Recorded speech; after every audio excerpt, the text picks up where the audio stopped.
Bonjour et bienvenue dans Le Grand Banquet, l'émission qui aborde la culture indépendante à travers le prisme du mauvais genre, souvent du décalé, de l'étrange, ou tout simplement ce que j'ai trouvé pertinent à vous présenter. Aujourd'hui, nouveau Lola au rapport, le journal d'actualité mensuel de la chaîne, où j'essaie de vous parler de tout ce qui m'a plu en termes de cinéma, séries, romans, bande dessinée, jeux vidéo et jeux de société.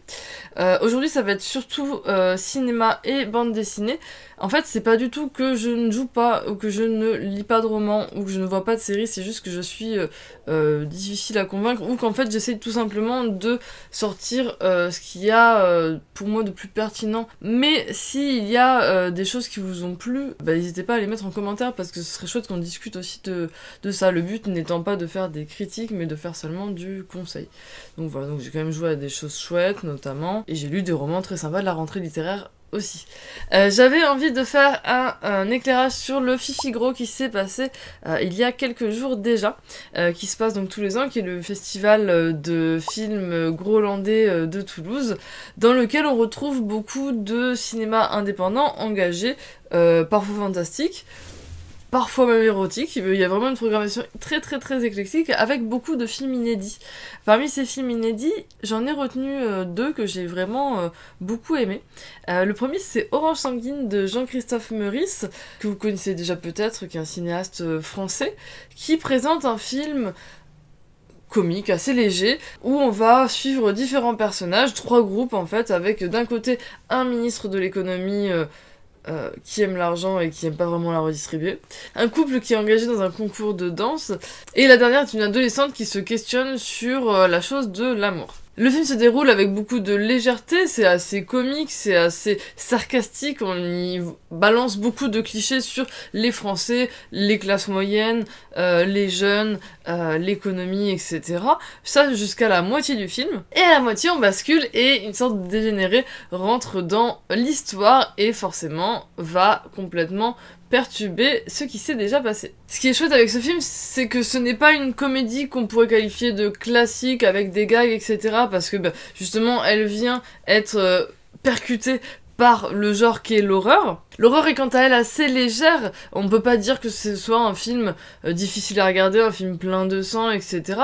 C'est plutôt le genre qui permet au film d'avancer, d'amener quelque chose de frais et de critiquer la société. Et le rythme a quelque chose de très divertissant dans le sens où on va suivre tout d'abord ces trois personnages qu'on croit engagés pour tout le film dans cet élan-là. Et c'est quelque chose qui va amener beaucoup de fun dans l'histoire, mais également de la tension. En fait, on a la moitié du film, et au lieu de s'endormir, le film nous propose justement de se couper en deux, de rajouter un personnage, et de voir ce qui peut se passer. Le film était donc très divertissant. Je vous conseille alors de suivre sa sortie dans les salles sombres françaises qui devraient être soit en fin d'année, soit l'année prochaine, et de surveiller la programmation du Fifi-Gros en règle générale, qui est toujours très intéressante. L'autre film que j'attendais beaucoup du Fifi-Gros, c'est Red Rocket de Sean Baker, qui a déjà fait Florida Project et Tangerine, que vous connaissez peut-être, qui est un réalisateur que j'aime beaucoup pour son... pas son cadrage, même si ça me plaît beaucoup, mais plutôt la lumière sur les corps de ses personnages et les couleurs qu'il utilise. Il a vraiment des films qui sont très beaux, avec des corps qui suintent, qui brillent, et qui expriment le propos du film, et je trouve que ça, c'est vraiment génial. De quoi ça parle Red Rocket? Ça parle d'un ancien porn star qui revient au Texas après avoir plus ou moins perdu son boulot. Ça va dépeindre une partie de la réalité de la vie des gens du Texas ou alors qui vivent de ce milieu-là, mais ça va aussi parler beaucoup d'égoïsme, de couardise, de lâcheté. Cet homme qui est assez...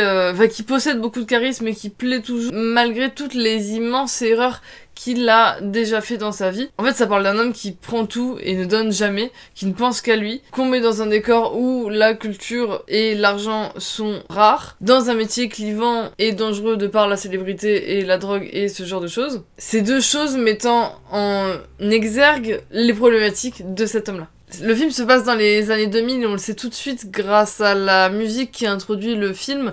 J'ai pas spécialement reconnu, mais on aurait mis du Britney Spears, ça aurait été pareil. Le film sent le ringard. C'est des années qui sont toujours pas à la mode. Les années 80 l'ont été, les années 60, les années 90, les années 70, les années 2000. On a encore du mal à en voir le positif. Et donc là, l'idée c'est vraiment de placer un personnage dans un décor de film qui paraît très négatif et voir ce qui peut ressortir d'encore plus négatif de ce personnage. Comme je le disais, l'image, les corps, les personnages, les décors, le maquillage, les gueules des personnages. Les personnages ont tous été très très très bien choisis. Moi je trouve j'aime ce qu'il montre du monde. Alors pour celui-là c'est assez triste, mais il a une très belle manière de montrer l'humain. Or Fifi Gros mais disponible dans différents cinémas, en tout cas à Toulouse. Le Sommet des Dieux de Patrick Imbert est ou Imbert, je sais pas comment on prononce son nom, est une adaptation du manga de Taniguchi, Le Sommet des Dieux, et j'ai trouvé l'adaptation réussie. Qu'est-ce que c'est le Sommet des Dieux? C'est l'histoire d'un journaliste qui en a marre de faire des photos de seconde zone et qui va essayer de s'intéresser à un haut fait. On va se rendre compte pendant le film que dans l'alpinisme, une fois qu'un mont a été gravi, c'est pas la fin de l'aventure et de la compétition, on peut essayer de le grimper en hiver, en solo, et encore avec d'autres contraintes. Et pour trouver l'événement qui va être pertinent et vibrant pour tout le monde, il pense alors avoir trouvé quelque chose de gros, quelque chose d'immense, et se met à enquêter sur George Mallory et Andrew Irvine, qui auraient peut-être gravi le mont Everest les premiers, sans que personne ne l'eût jamais su. Comme ils ont disparu, évidemment, les témoignages sont inexistants, mais ils avaient un petit appareil photo qu'on peut voir sur des photos d'archives, et c'est cet appareil photo qui intéresse notre journaliste. Cette recherche va l'amener d'aventure en aventure, et c'est cette aventure-là, justement, qui va nous intéresser. Le Sommet des Dieux, le film comme le manga, pourrait paraître d'un intérêt minime pour tous ceux qui ne s'intéressent pas à l'alpinisme, comme c'est mon cas. Une des choses qu'on peut ressortir du film, c'est évidemment le fait qu'il est très beau. Il a réussi à avoir une image qui a parfois du grain et qui permet une sorte de brouillard, de rêve, qui singe quelque chose comme ça. Et à côté, à des plans plutôt blancs, brillants, qui vraiment donnent l'impression d'être en haut d'une montagne ou d'être justement à l'intérieur d'une montagne. Et ça et la musique participent vraiment à l'ambiance du film. Et à travers ces beaux plans et cette musique prenante, c'est surtout le rêve des personnages. Il y a plusieurs rêves, celui du journaliste, mais celui aussi des alpinistes, que nous sommes épris, que nous sommes chamboulés, que le réalisateur joue avec nos sentiments, notre attente, justement avec ces plans parfois un peu longs pour singer le fait que rien n'est immédiat en montagne. Il y a plein de bonnes inventions, petites inventions qui font que le film nous fait ressentir des choses très fortes et nous fait vivre une aventure beaucoup plus éprouvante que ce à quoi on pourrait se douter au début. Le dernier film dont j'avais envie de vous parler aujourd'hui, c'est Summertime de Carlos Lopez Estrada, que j'avais très envie de voir, mais vraiment très très envie, parce que j'avais adoré son précédent film Blindspotting. Je sais pas si vous l'avez vu, je l'ai vu pendant le confinement, j'en étais vraiment ravie. C'est une sorte de buddy movie qui parle de problèmes de société, tout un tas de choses comme ça. C'est extrêmement intelligent, je trouve. Et c'est également le cas de Summertime, qui est assez différent. Donc de quoi ça parle? Ça parle de la société en Californie, en poésie. En gros, on va suivre différents personnages ancrés dans nos airs, donc avec des personnages qui sont gays, des personnages qui sont pauvres, des personnages qui sont noirs. Aux États-Unis, c'est un sujet assez récurrent dans les films qui parlent de thématiques sociales. On passe par Instagram ou d'autres applications du genre. Et on va se chercher. C'est des personnages beaucoup qui se cherchent, qui savent pas exactement ce qu'ils veulent dans la vie. Une thématique d'aujourd'hui, on est plus forcément on ne travaille plus forcément très très jeune, on peut faire des études, ce genre de choses-là. Donc ça parle de ça, mais vraiment très très actualisé dans le sens où on va essayer d'utiliser le décor, qui est donc évidemment très ensoleillé, voilà, il n'y a pas de vent, le ciel est dégagé, ça fait vraiment paradis, et en même temps on sent la crise identitaire des personnages malgré le paysage qu'on pourrait croire paradisiaque. Et c'est une sorte de satire de la société en poésie. Qu'est-ce que j'entends par là ?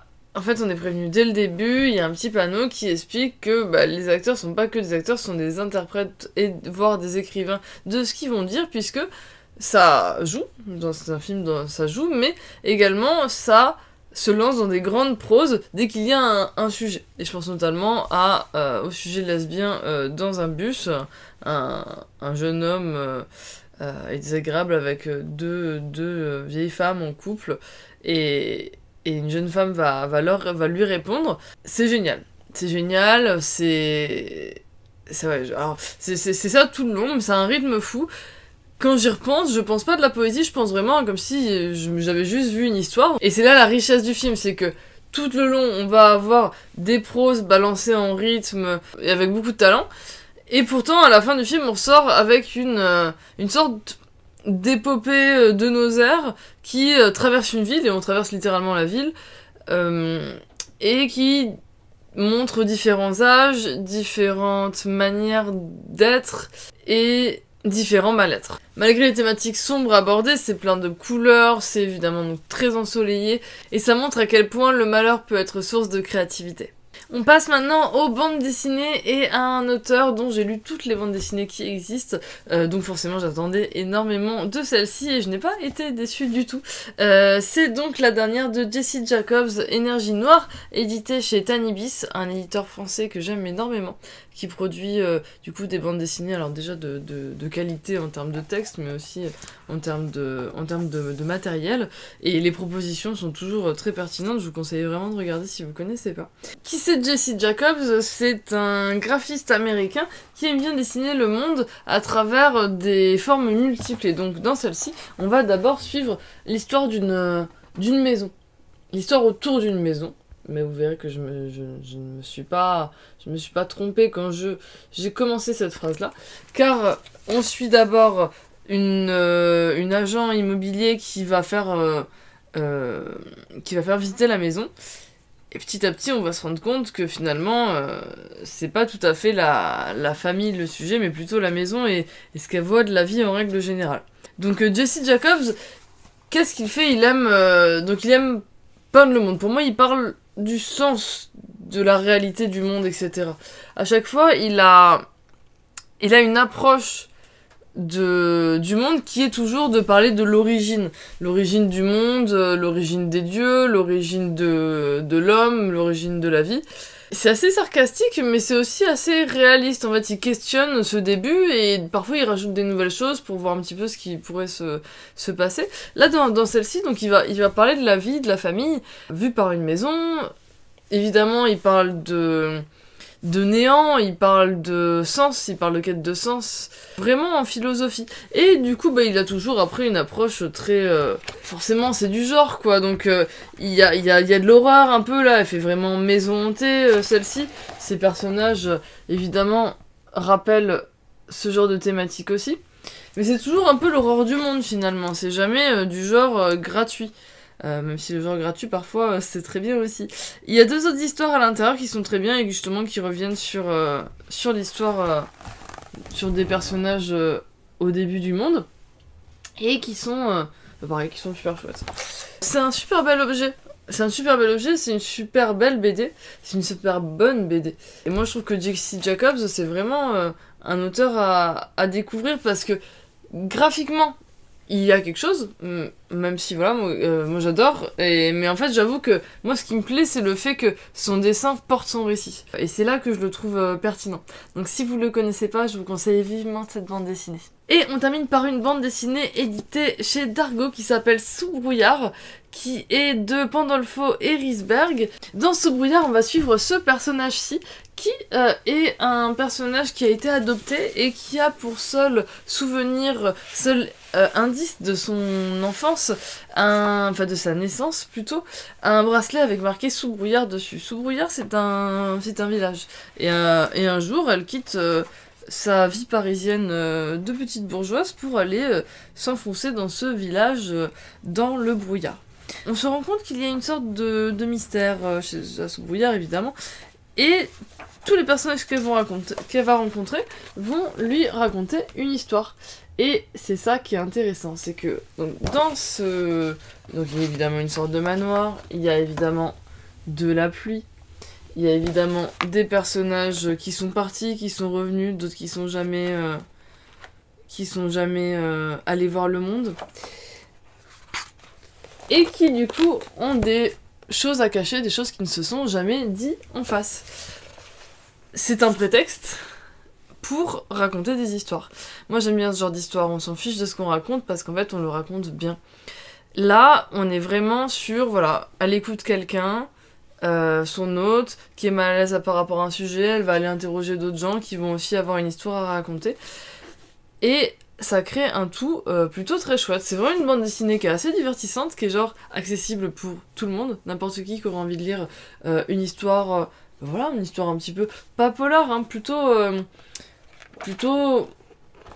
pas enquête, mais une histoire qui raconte des histoires de vie qui se croisent, des chemins, ça parle de à quoi ça sert d'avancer au quotidien, ça parle des rêves de chacun, ça parle de se chercher et de se trouver, dans une ambiance vraiment douce. Et je suis vraiment ravie de cette bande dessinée, du coup je vous la conseille aussi. Et voilà pour ce Lola au rapport, ce journal de l'actualité culturelle, j'espère que ça vous a plu, ce sont des pistes de réflexion pour des conseils. N'hésitez pas à en faire en commentaire si vous en avez.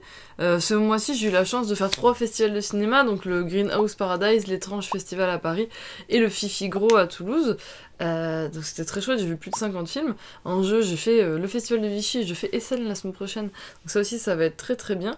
Profitez à fond des événements qu'il y a autour de vous, ça faisait longtemps que ça n'avait pas eu lieu et ça fait du bien moi je trouve. Vous le savez, vous pouvez me suivre sur mes réseaux sociaux, Le Grand Manqué de Lola sur Facebook et Instagram. Vous pouvez commenter cette vidéo, donner des conseils à moi et aux autres, bah, ça nous permet d'échanger sur le sujet et c'est l'idée. Si vous avez aussi des idées d'événements dans lesquels vous allez vous rendre, n'hésitez pas à les mettre, on sait jamais si ça parle à des gens qui pourraient venir aussi.